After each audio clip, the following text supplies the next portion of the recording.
Ink-a-dink, ink-a-dink, ink-a-dink, ink-a-dink, ink-a-dink, ink-a-dink, ink-a-dink, ink-a-dink, ink-a-dink. Wow!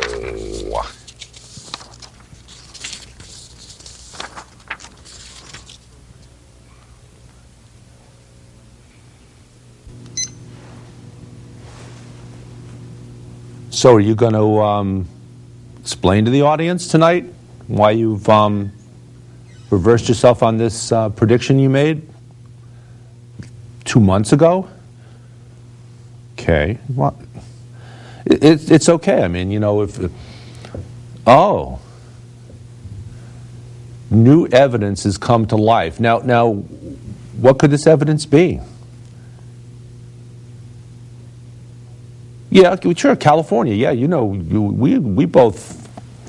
Oh, when you were going down your list of states, looking at the delegate count, looking at how you figured that they'd be apportioned, you weren't looking at California? Why not? It's a big state. It's a lot of delegates. Oh, you were looking at California? And I was having you help me with crossword puzzles and things in previous shows. So you didn't take into account the fact that California, or California, if you will, with over 170 delegates on the Republican convention, it's winner take all. Oh, you didn't realize that.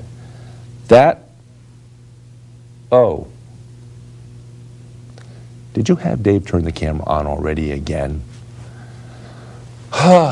Welcome to Basil BuddhaCat Presents. My name is David Stevenson. I'm Basil's co-host. Along with us tonight, myself, Basil BuddhaCat, in his customary center spot, we have two guests. We have Boozle. Yeah. Boozle, yeah. We have Basil, another cat named Basil, and we have a Buddha. And so what difference does it make, Basil? Okay.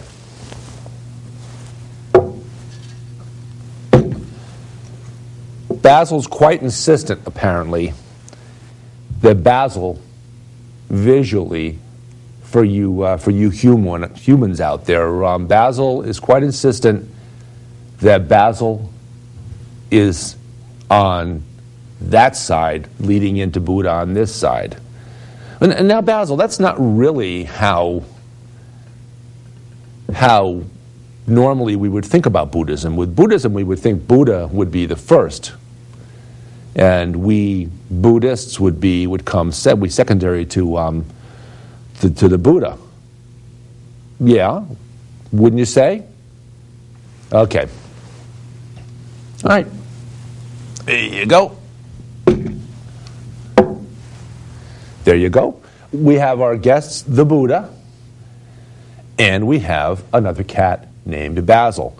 Now Basil told me off camera that there was a very, very surprise ending to this show. Basil's got a big surprise for us, something to do with the other Basil. And Basil's saying that we're going to be quite surprised to learn something about our guest Basil. But first of all, Basil, we were talking about California off camera, or so I thought. Oh, hold on.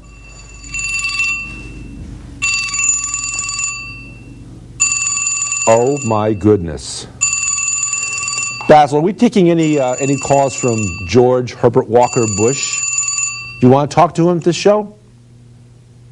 Nah. He says nah. He says Herbert Walker Bush only has dogs. And there are absolutely... Matter of fact, Basil's claiming that our camera operator, and he's flapping his ears and nodding yes. that our camera operator is one of George Herbert Walker Bush's dogs. And that's interesting to note. But at any rate, okay, back to the subject of California, or as Basil mistakenly referred to it as, California. California has 100+ delegates. We'll call George back later. California has over 170 delegates, which is a pretty fair slice of the pie when you're talking about a total of 1,144 delegates needed for nominating on the first go-round at the convention. And as it turns out, those 170 delegates, California is like Florida in the sense that it's a winner-take-all state. So therefore, the same way that Mitt Romney, by dint of his win in Florida, won all 50 delegates in Florida, Mitt Romney presumably will win all 170 or so delegates when California holds their primary. So that's a big chunk of what he needs at this point. He's about halfway there as of today, March 30th. But he needs about another let's say 550 so delegates to get to that 1144, and he has 170 plus of them ready, willing, and set to go for him as soon as California votes. So at any rate, so that's it. So Basil, did you want to talk? Did you want to introduce your guests? Okay, yeah. Basil says, hey, I want to make sure I get this right. Basil said that's pretty much understood. He's got the Buddha, and he's got another cat named Basil. Now Basil, not you Basil, but the other Basil, would you like to, do you speak Catanese like our Basil does? No, actually he doesn't.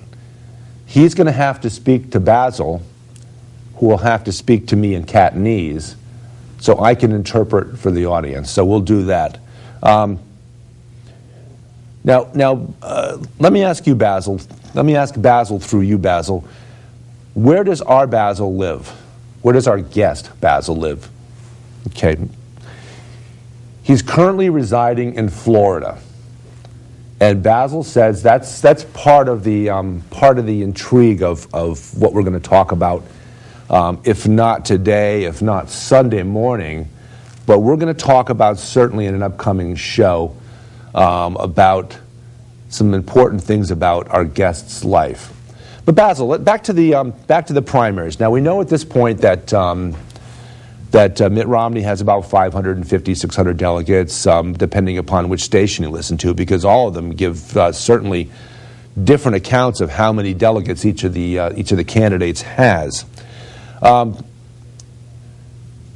Rick Santorum is trailing with about 250 delegates. So Mitt Romney has about twice as many delegates.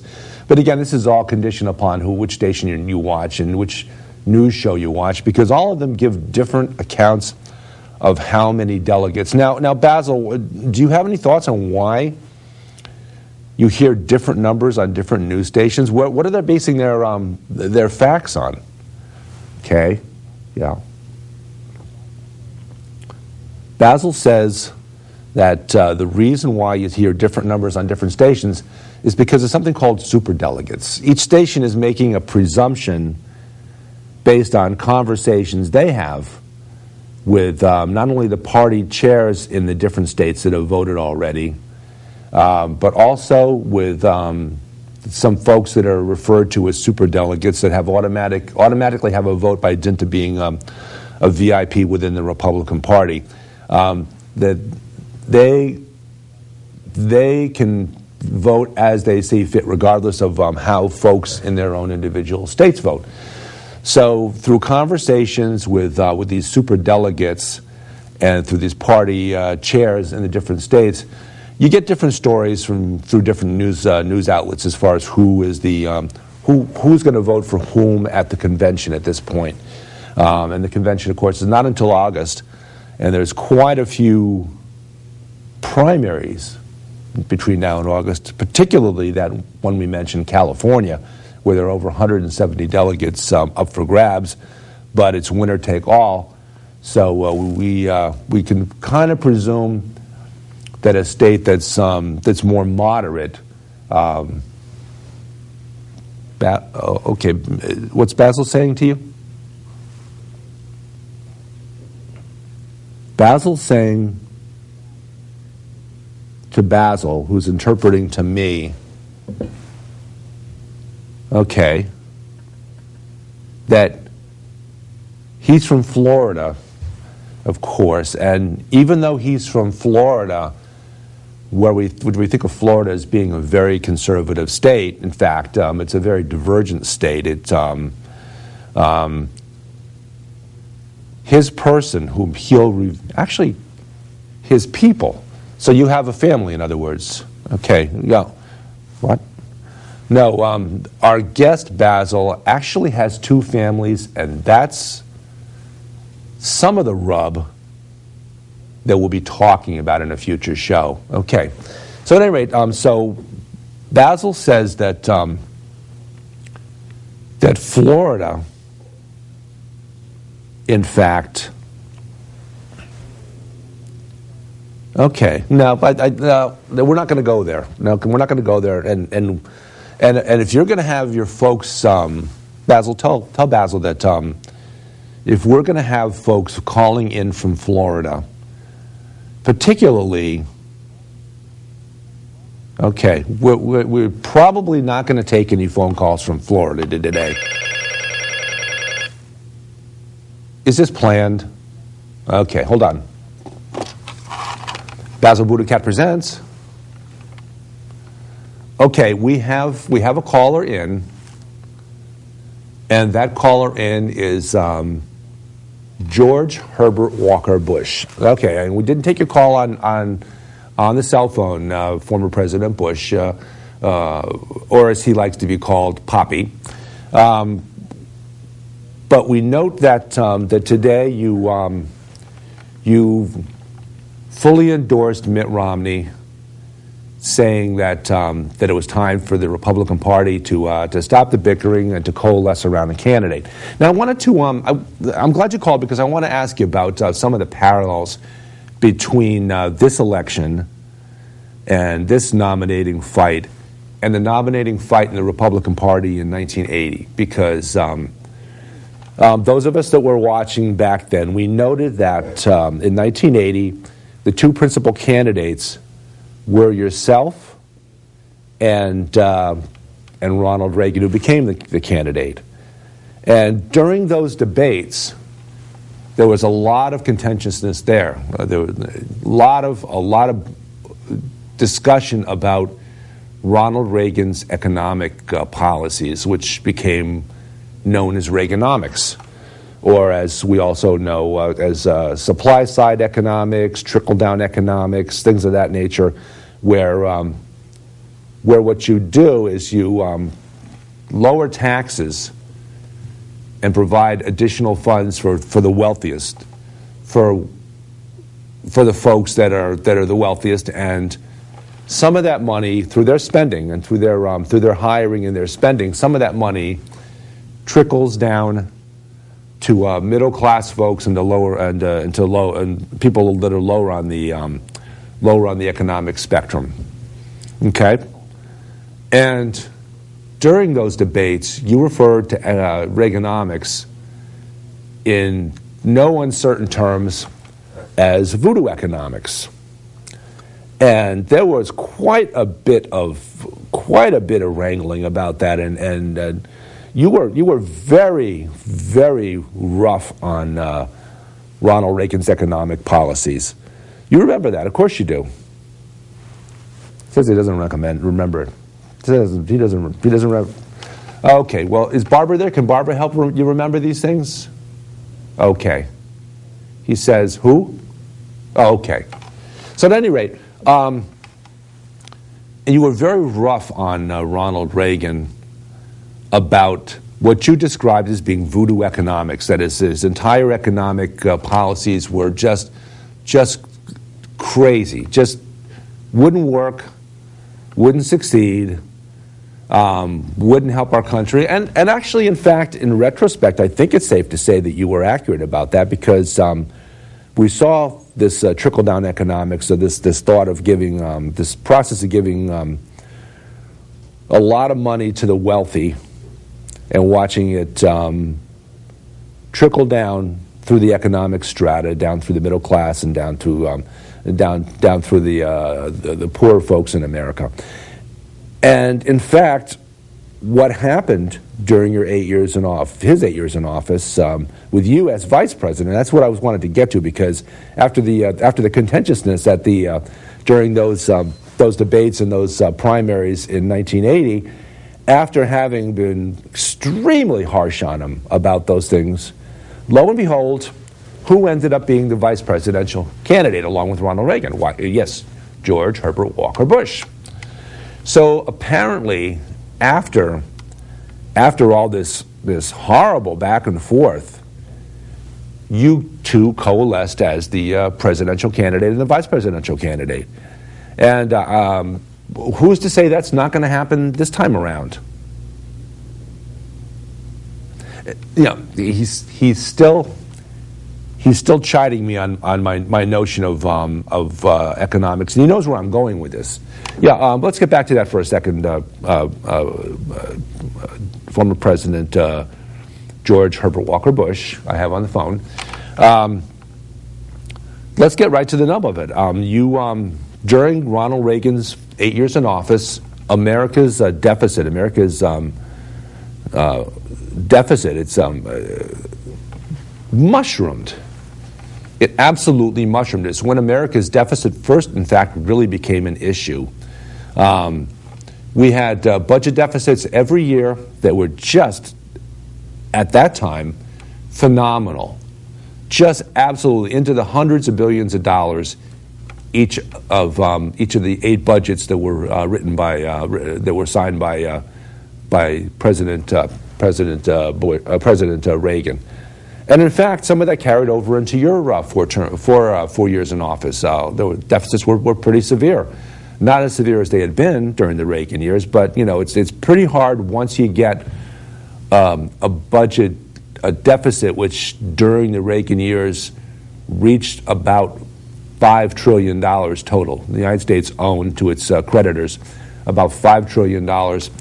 Once you have a deficit of that, and you're having to pay interest on that, on those deficits, it's pretty hard to turn it around. It's pretty hard to reverse field and not have deficits. Now, we know that during the 8 years of Bill Clinton, that we had a number of years that were budget surpluses, because well, part of it was happenstance, part of it was because the economy turned around and allowed us to have some great years. The financial markets boomed. NASDAQ reached at one point 5,000 points, which was magnificent before it crashed, and went down to about 1,800 points from 5,000 practically overnight.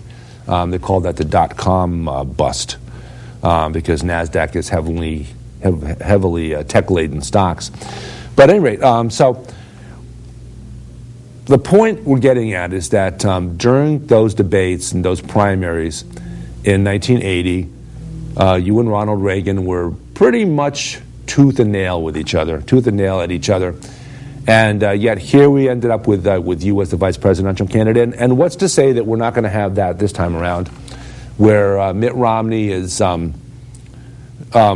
just completely not appealing to a large segment of the Republican Party. He's gotten, on average, about 30-35% of the votes in states. And the only state I believe that he cracked 50% was Virginia, where it was only Mitt Romney and Ron Paul on the ballot. And even at that, Mitt Romney only got 60% of the vote, and Ron Paul got 40% of the vote in Virginia. So why not this all over again, where a Rick Santorum will emerge as the vice presidential candidate. Basil says, yeah, why not? How about you, Basil? Yeah, he's got nothing to say about this. This is not what he's here to talk about, he says. Okay, hold on now. Hold a second. I'm gonna actually the Buddha, who's also our guest, has a thought on this. Okay, go ahead. Okay. The Buddha says it's all smoke and mirrors anyway, because there's so much sadness in America and so much anger and so much hate floating around nowadays that America really needs to work on its attitude as a nation and as individuals, and get a better perspective on life, and focus more on the religious and social aspects of life, and not focus so much on the material, which as Basil and I both know, being along with being devout Christians, we're also Buddhists philosophically. We understand that completely. Our guest Basil apparently doesn't. At any rate, so that's kind of where we're coming from, President Bush. And again, it's President George Herbert Walker Bush, or as he's referred to also as Bush 41, as opposed to Bush 43. Now, President Bush, your son, who was president. Now, you have endorsed Mitt Romney. Your son Jeb has endorsed Mitt Romney, basically couching his endorsement in terms of he's the inevitable candidate, and the bickering in the party, in the primaries, in his own words, needs to stop. How about your son George W. Bush, or as he's referred to as W? Okay. Bush 41 says that he's not sure if his son George W. Bush is going to actually come out and endorse Mitt Romney. He feels like he's the elder statesman of his generation of the Republican Party, and he's not sure if it's appropriate for him to weigh in until the people have spoken, until the ballots have all been cast. Okay, fair enough. Okay, we're going to switch back over, President Bush. We're going to switch back over to the discussion with Basil and with Buddha, and we'll talk to you on a future date. Thanks. Bye. Okay. At any rate, so Basil, you like to get in a lot of words and a lot of your thoughts into the show. You've been increasingly vocal about what you have on your mind during your shows, as we've done about 18 shows now total. Why did you choose to have Basil and the Buddha on as guests this week? Is there a purpose behind this? Okay, he said he was sick and tired of all those people. Just sick and tired of them. Any other particular reasons why you chose your guests this week? Okay. Basil says that he thinks he's soured on the whole notion of having the musical group Obama Romney on. He's soured on that notion because he's had some further conversations with Jennifer, who is the booking agent for Obama Romney, and Basil has come to the conclusion, along with Jennifer, that there really are an awful lot of differences between President Obama and Mitt Romney, former governor of Massachusetts. So that's why you wanted to steer away from having humans on the show. Okay. Yep. Okay. Basil says he hasn't quite given me my walking papers yet, but as soon as Lilith is able to be ready to do the show, Lilith is Basil's housefrau, as it were. Then Basil's going to have Lilith come join the show, and I have just one thought on that, Basil. She'll learn to speak English when cats skateboard. Got his whiskers a twitching. Okay, we're gonna. Okay, hold on. Basil BuddhaCat presents. Oh, it's Basil. It's Rick Santorum, and he is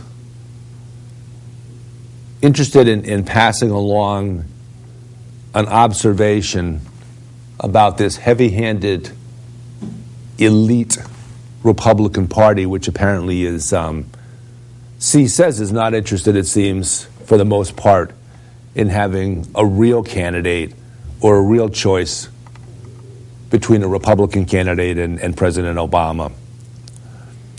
And in fact, he says he has it on good note, on good information, that one of our former guests is actually hiding behind you. Really? Okay.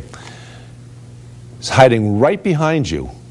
And is someone scratching the back of your head, Basil? Basil says, "The heck is that behind me?" I found out who it is. Well, look at that. And amazingly enough, she's winking. It's former Alaska Governor Sarah Palin. Okay, Rick, you brought it to our attention that former Governor Sarah Palin was hiding behind Basil. And what was the purpose of you pointing that out? Okay, former Senator from Pennsylvania, Rick Santorum, has a message for former Governor Palin. Okay. Please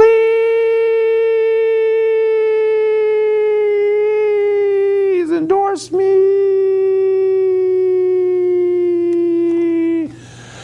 Okay, well, on that plea for help, we're going to have to say goodnight for now.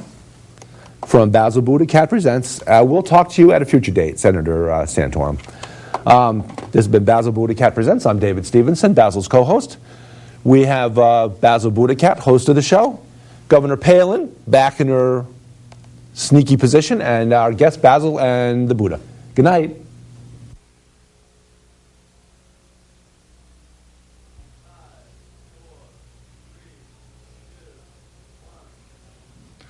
They say they'd rob your grandma blind on Wall Street, on Wall Street.